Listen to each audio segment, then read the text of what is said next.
Hello everyone, myself Pushpalata.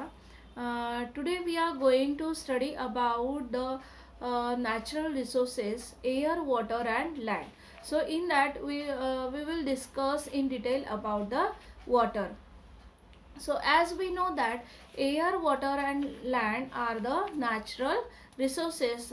What is the meaning of natural resources? That air, water and land are the factors important for sustaining the living world on the earth and the fulfilling their basic needs, and due to they are called as a natural resources. So let us see in detail about the natural resources. So water, it is almost impossible for us to spend even a single day without a water. That means we use the water in our day to day life. Okay, for bathing, for brushing our teeth, for washing clothes and utensils, mopping the floor, okay, then cooking, for drinking. So we use the water in our daily life.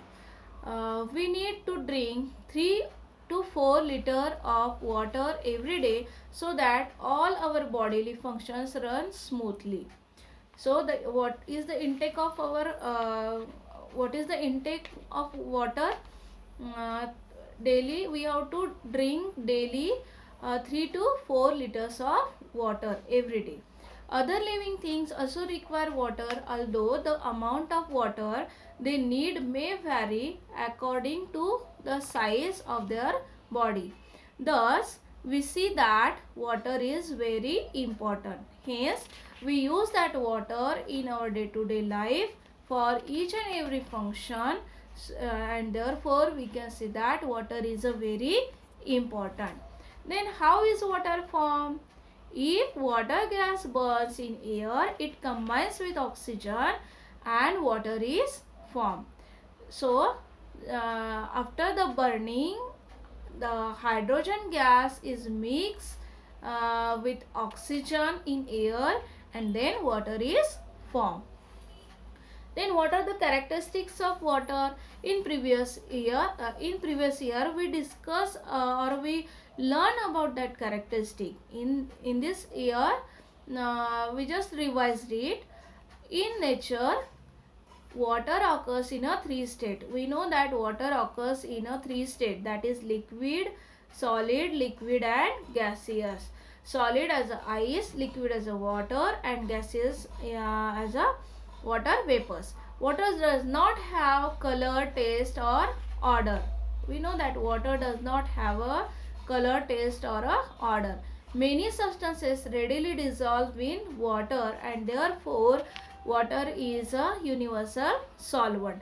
That means what? Most of the substances are easily dissolved in a water, and therefore the water is called as a universal solvent. Then the blood of animal and the sap in the plants contain a very high proportion of water. That means the proportion of water is very high in blood of the animals and sap in the plants. No living things can survive without a water, and therefore it is said that water is a life. Do other living things use water like we do? We use water in a large quantity. Here in the pictures you can observe we can use or we use the water in a large quantity for different purposes, as we discuss. Okay, we have learned that water on the earth is regulated through the water cycle, and we know that water cycle, the water what the water vapors, due to the sunlight the water vapors is converted into a that water vapors. Okay, due to sunlight the water is converted into a water vapors, and then it forms clouds. Okay, and after that the clouds, or after that condensation process, the water comes in the form of a rain on the surface of the earth. So the water vapor formed from oceans is the main source of water in the water cycle. It gets converted into a rain, creating freshwater sources on earth. We get water from natural sources. That means what are the natural sources of water from which we get a water naturally? Ocean, ponds, rivers, lakes, streams, etc. Man also dig the wells, bore wells in the ground, okay, to lift the groundwater. Apart from this, man has also constructed bunds and dams of various sizes on rivers.